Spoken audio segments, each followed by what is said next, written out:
Welcome back to Cranberry Country Journal, and one of the reasons why I love doing this program is I get to meet some very nice people, special people, and I'm always delighted when we have local authors, and I'm delighted to have with us this evening Alberta Sequeira, an author who has a brand new book coming out, but we're going to start right at the beginning, talk about her first book, A Healing Heart, A Spiritual Renewal, but before we do that, let me introduce yourself, and please, welcome to the program. Thank you very much for having me. Thank you so much for being here. You've got to tell me about your first book. I know it's written about your dad. Tell me about the book. Well, you know, I never had a plan or a desire to write a book or even be a writer. It wasn't until my father got sick and he came down with cancer. And I started to panic and realize I never took the time to really get to know who he was and what he was all about. My father had a great history behind him with the military. He was a retired brigadier general, and during World War II, he was one of the commanding officers of the 26th Yankee Division, and he fought in some of the battles throughout Europe, like Metz, Lorraine, and the Battle of the Bulge. Yeah. And it was at that time when I started feeling the loss that I never took the time to ask the questions, and all these questions and answers were going to go with him when he died. Let me stop you.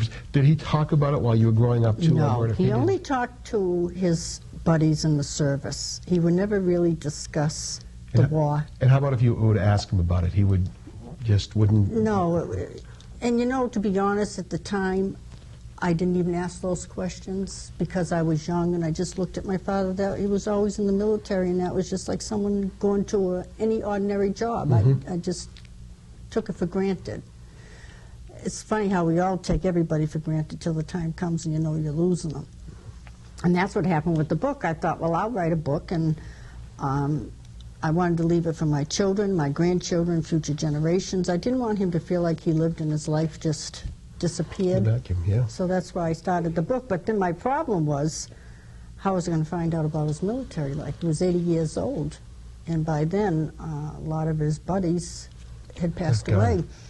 So I went on the internet, and I keyed in the 26th Yankee Division, and I went on their email, and I gave my whole story, who I was, who my father was, his rank, and did anybody know him. Well, much to my surprise, bless internets, I had people send me pictures, they called me, they wrote to me.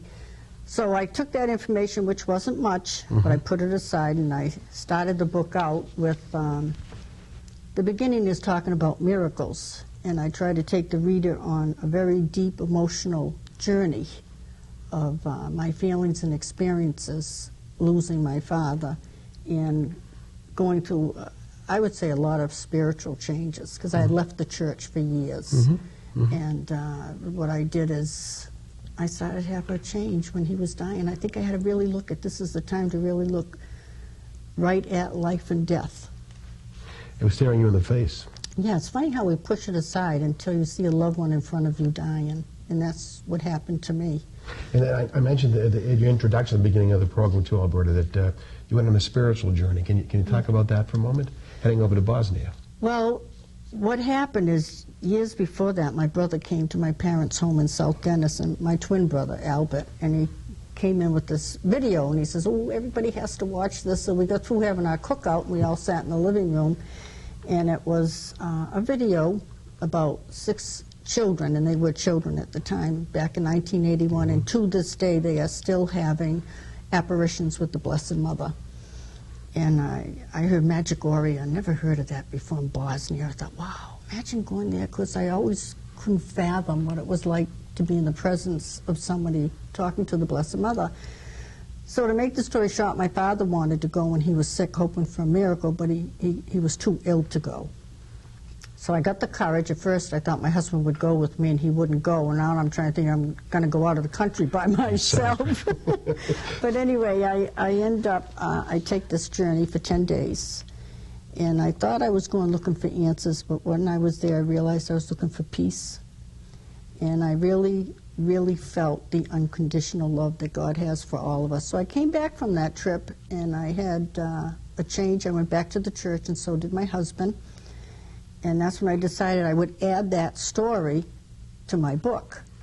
And that's how the story got put together, and that's why it's a spiritual renewal, because it was when my father died, plus I have a lot of miracles in that book that happened to me after he died. Tell us about one of those miracles that we read about in the book. Well, I'd like to try and make it short, but I went to Medway with my sister and my mother, and they had they had the Marian movement up there now in Medway, but at the time it was just a little dirt road, and they had the statue of the Blessed Mother and Joseph. So I went there with my mother and my sister, and when we got there, it was wintertime, and all the leaves were off the tree, and you have to, if you've been there, you would understand it. There was like no, you could see way down the path, and there's no way possible that anybody could come up without you seeing them, and behind me was a marsh. So my mother and I were by a shed, and my sister was by, the picnic table, and all of a sudden, out of nowhere, seriously, this woman just steps around the corner. And she says hello, she introduces herself, and my mother was, stunned, because my mother was in a wheelchair, and the woman says, well, let me help you. And my mother's looking at her like, who is this woman? And she says, I come here to help people pray. So she took us over to the table, and she wanted us to hold hands. She says, my name is Miriam, and she says, we're going to pray.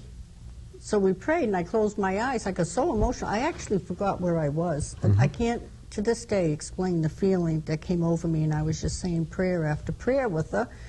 And she says, okay, I have to leave. And we watched her. She walked down where my mother's wheelchair was. My sister's rosary dropped. And it took a second for her to bend down, pick it up, and we looked, she was gone. So that was one miracle that the three of us still talk about. The Blessed Mother. That's... I really don't know, but mm-hmm. I would say that in my heart I know it was at least an angel. Mm-hmm. I've heard of people talk about this, and I'm glad that my mother and sister were there, because I don't know if they really would have believed me. Mm-hmm. So it was... Do you still talk about it with your sister? We do now and then, and it's funny, when something like that happens, it's almost like you push it out of your mind. And it's hard to talk to somebody about it, because they say, they'll never believe me, this is weird.